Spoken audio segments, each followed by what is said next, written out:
Baik, selamat siang. Saya Kristain Putra. Saya akan mempresentasikan model UAS Machine Learning yang sudah saya lakukan. Yang di kanan ini adalah yang small scale, sehingga bisa di-run dengan resource yang lebih sedikit, di mana di sini saya sudah jelaskan warningnya ketika menjalankan original notebook yang saya gunakan. Original notebook ini membutuhkan 310 GB memori, dan untuk trainingnya sendiri membutuhkan waktu tergantung dengan model-modelnya, dari ada yang 5 jam, 3 jam, sampai ada yang sampai 8 sampai 7. Ini adalah paper yang saya tuliskan. Ada judulnya Enhancing IoT Intrusive Detection System with Voting Based Assembly Learning of Assembling Techniques dan Hyperparameter Optimization. Latar belakang dari UAS saya ini adalah saya melihat ada kebutuhan untuk IoT security dalam IoT menggunakan anomaly base, di mana intrusion detection system ini sudah terbukti dapat mengidentifikasi serangan dari sebuah jaringan di dalam lingkungan Internet of Things. Di sini saya menggunakan anomaly base, di mana anomaly base ini membaca anomali dalam sebuah network menggunakan package atau session atau flow. Nah, di sini saya melihat dari penelitian-penelitian sebelumnya yang menggunakan machine learning, ensemble learning maupun deep learning, yang kebanyakan menggunakan NSLKD dataset, ada UNSW NB16 dataset dan lain-lain secara datasetnya. Nah, saya melihat belum ada yang secara eksplisit untuk membangun sebuah model yang dapat menjelaskan bagaimana suatu model voting ini dilakukan. Karena saya melihat model-model yang dipilih ini secara khusus sudah di-define oleh penulis-penulis sebelumnya pada penelitian-penelitian sebelumnya. Jadi saya dari research problem pada saat ini adalah bagaimana saya membuat metodologi yang secara eksplisit dapat mendesain untuk memilih base classifier pada voting based ensemble learning. Nah, dengan tujuannya adalah memaksimalkan akurasi. Ini adalah jawaban dari soal 3, 4, dan 6. Ada coding link dan video, di mana di sini saya memperlihatkan original source code-nya, dan di sini yang small scale-nya. Datasetnya sendiri saya sudah sediakan dalam bentuk Google Drive, maupun bisa di-download langsung ke author originalnya. Di sini saya menggunakan CIC-IOMT. Itu adalah dataset yang dikeluarkan oleh Canadian Cyber Security di Universitas New Brunswick. Di sini adalah CIC-IOMT dataset. Ada papernya juga. Saya sudah mensitasi di dalam paper saya. Di sini jelaskan ada banyak sekali, ada dari Within BPM Connect. Di sini ada banyak device yang digunakan. Lalu di sini ada bagian fognya, dan dikonekkan pada suatu switch di sini. Lalu datasetnya juga sudah dijelaskan. Saya juga akan jelaskan ulang di sini. Ada profiling dan sebagainya. Ini adalah fitur-fitur yang digunakan pada proyek kali ini. Baik, di sini ada juga link untuk datasetnya sudah saya pisahkan. Di sini Wi-Fi NMQTT ini sebagai dataset yang original dari autornya. Lalu small scale dataset ini adalah folder di mana isinya adalah ada models yang sudah dilatih dengan dataset yang sudah diperkecil. Di sini kalau saya perlihatkan, baik, di sini saya memiliki di Google Drive nanti ada small scale dataset, di sini ada final ensemble, ini model-modelnya, lalu ini adalah dataset yang sudah diperkecil. Sedangkan untuk yang ada dari dataset yang utamanya, yang aslinya, ada proses dataset. Ini adalah dataset yang sudah diproses dari eksperimen saya. Di sini ada banyak sekali datasetnya, sudah saya kombinasikan, sudah saya normalisasikan. Yang perlu di note adalah ketika mendownload, saya sarankan tidak langsung di UAS ini karena modelnya sendiri, terutama untuk random forest, memiliki size yang sangat besar untuk random forest. Karena di random forest ini saya melihat untuk modelsnya untuk yang smooth bisa sampai 20-an giga, lalu untuk yang non smooth itu sekitar 9 giga, 11 giga. Baik, lalu ini adalah warning. Saya membuat warning ini untuk memberikan agar nanti supervisor dapat tidak dirugikan oleh saya, karena secara compute units pun sudah menghabiskan compute units dan juga waktunya juga butuh waktu yang sangat panjang.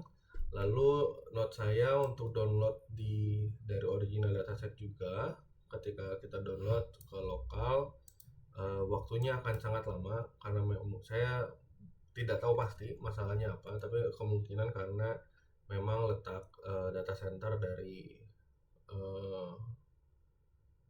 original autornya itu jauh, sehingga saya mengakalinya di sini dengan mendownload langsung menggunakan resource Google. Di sini untuk download datasetnya, ini ada script yang saya sudah sediakan, sehingga download datasetnya sendiri saya tidak save dulu ke lokal lalu saya upload ke Google Drive. Saya langsung download menggunakan resource-nya server Google, download ke Google Drive saya sendiri. Mohon diperhatikan untuk di sini download ini sangat menghabiskan compute units di Google Colab. Ini akan menghabiskan 1 kali langganan Google Colab Pro. Baik, lalu di sini saya import datasetnya. Datasetnya sendiri sudah terbagi-bagi dalam bentuk file. Masing-masing merepresentasikan dari kategori-kategori attack dan juga normalnya yang dinamakan bening. Di sini kami sudah bagikan satu persatu, sudah dibagikan oleh autornya satu persatu. Saya import dulu datasetnya, lalu di sini saya cek dulu untuk struktur tabelnya, kolom-kolomnya. Saya akan fokus ini dulu, struktur tabelnya, sehingga bisa disatukan atau tidak.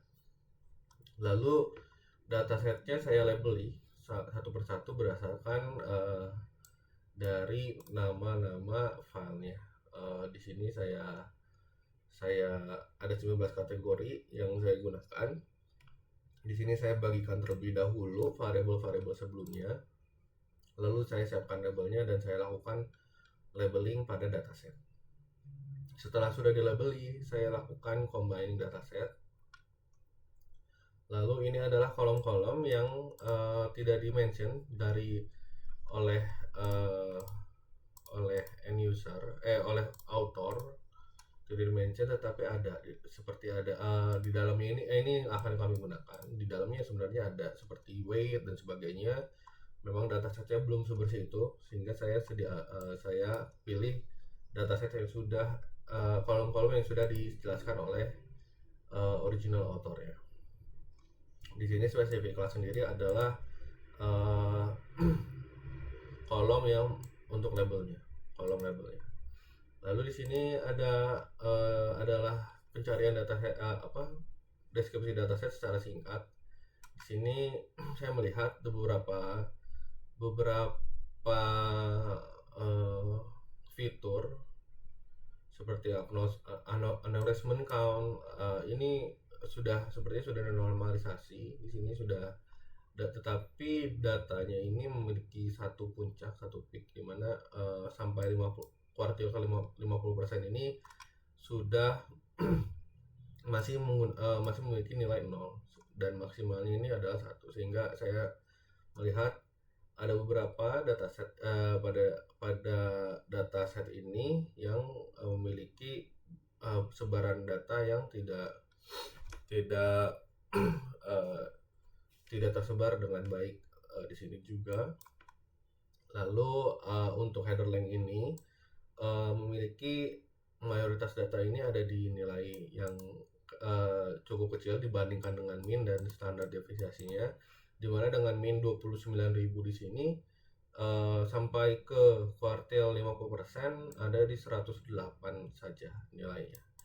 Lalu di 70% masih ada di 19.000, sehingga saya melihat data-data yang besar ada di atas di kuartil terakhir setelah 70% dan nilainya sangat besar sehingga minnya ada 29.000.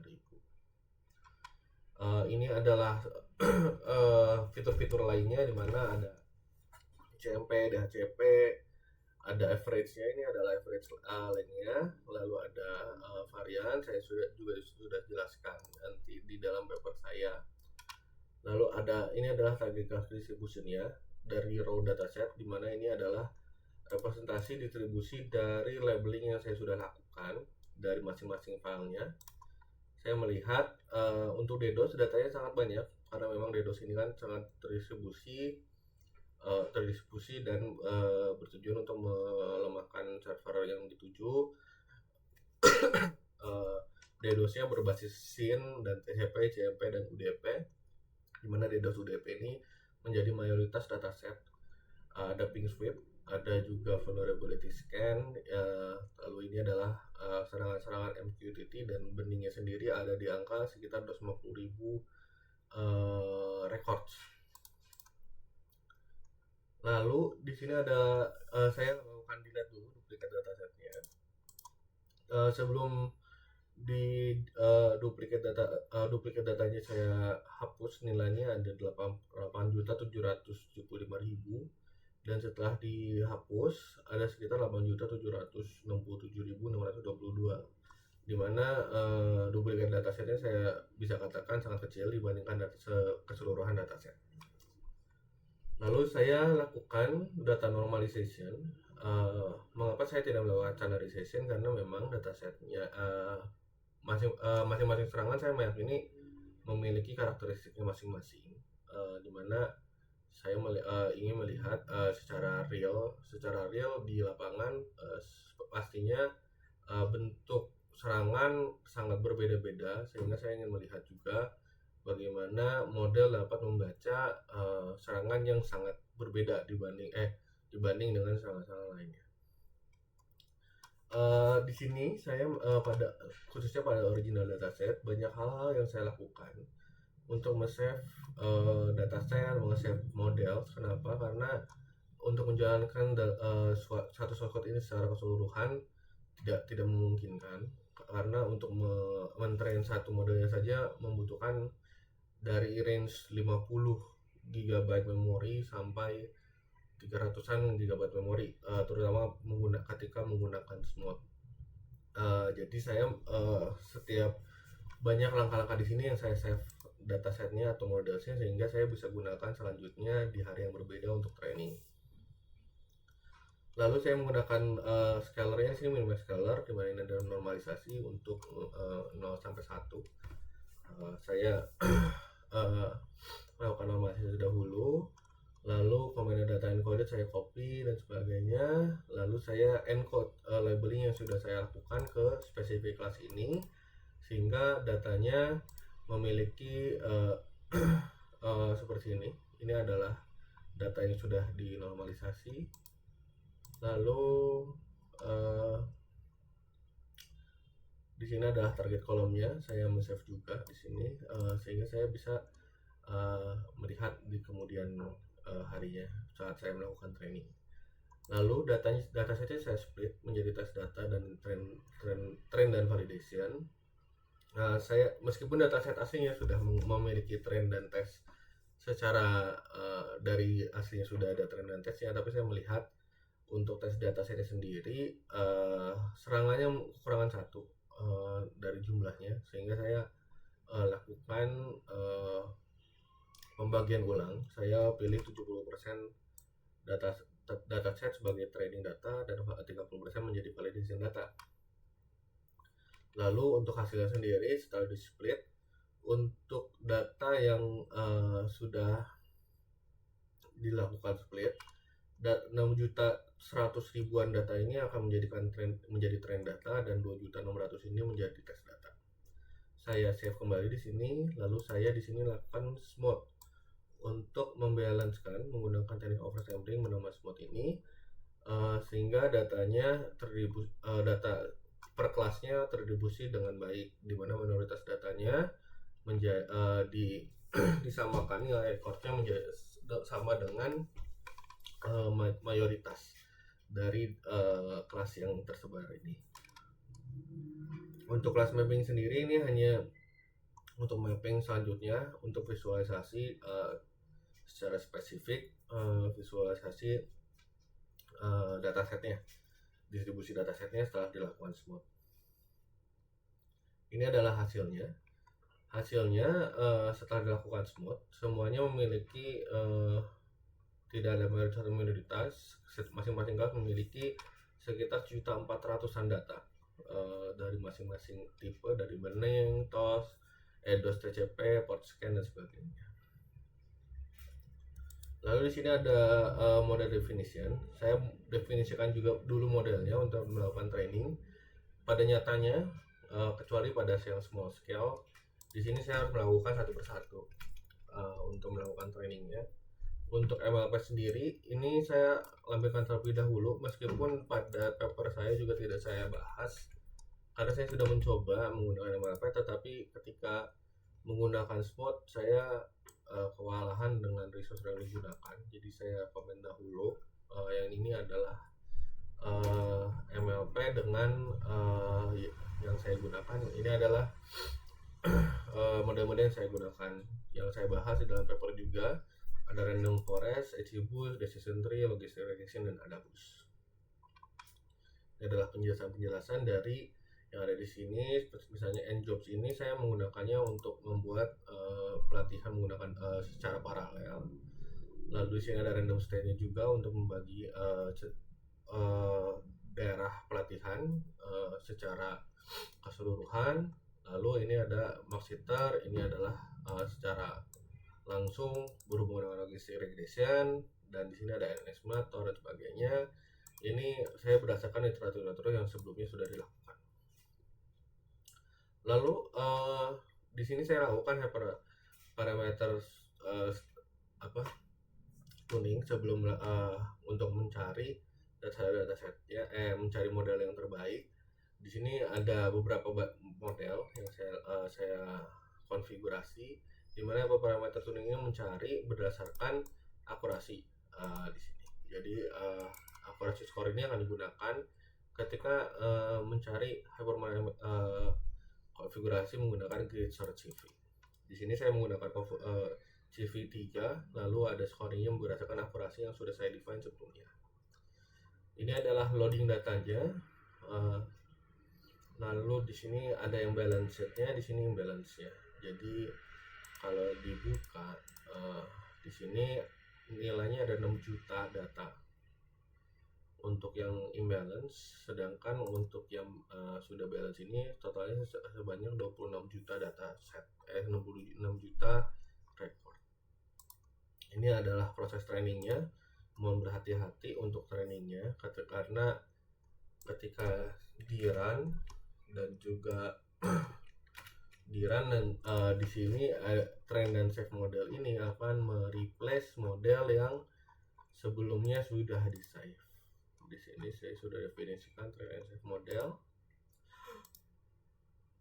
Maaf, ini tidak akan didefinisikan. Nah, di sini ini akan men-save dan akan mereplace model yang sudah dilatih dengan keadaan saat ini. Lalu ini adalah definisi function untuk melakukan evaluate model, load model, dan juga plot matrixnya.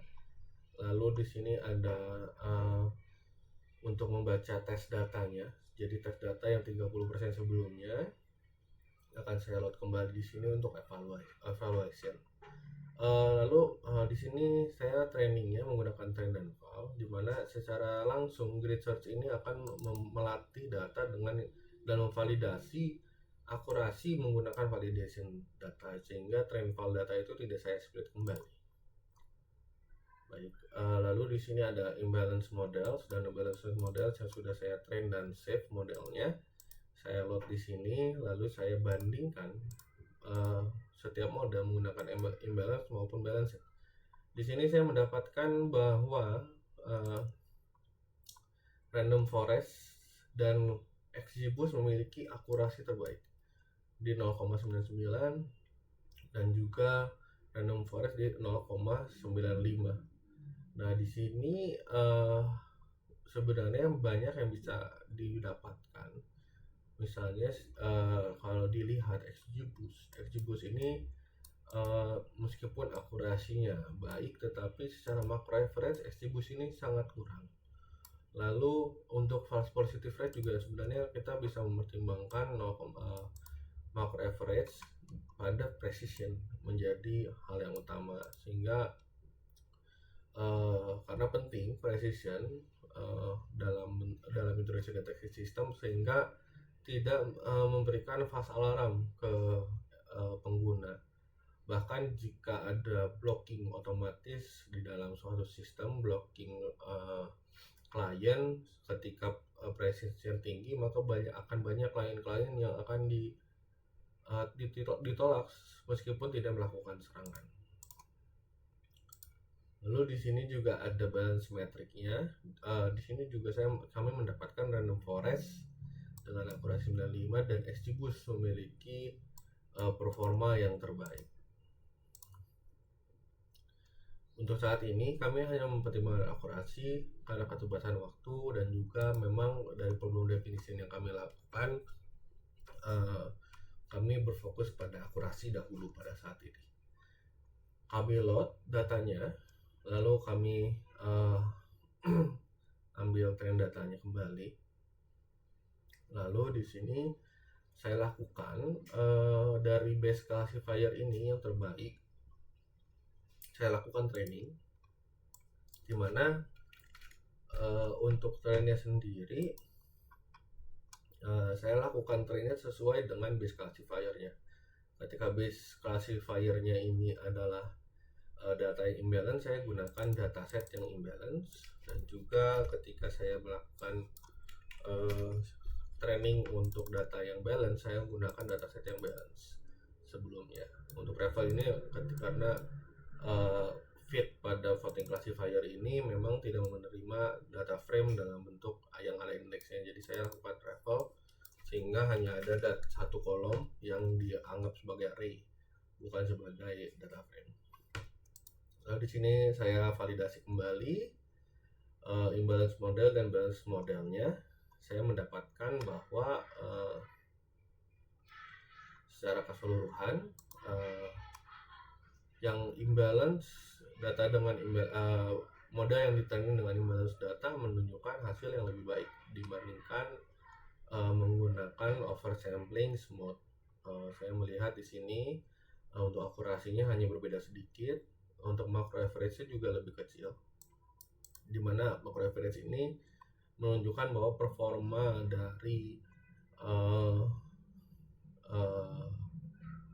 dari model untuk mendeteksi secara spesifik per kelasnya itu dengan benar dibandingkan akurasi yang hanya mengecek mayoritas data, misalnya 18 dan 17 ini dengan 18 dengan support terbesar ini bisa menambah atau menurunkan dengan sangat besar.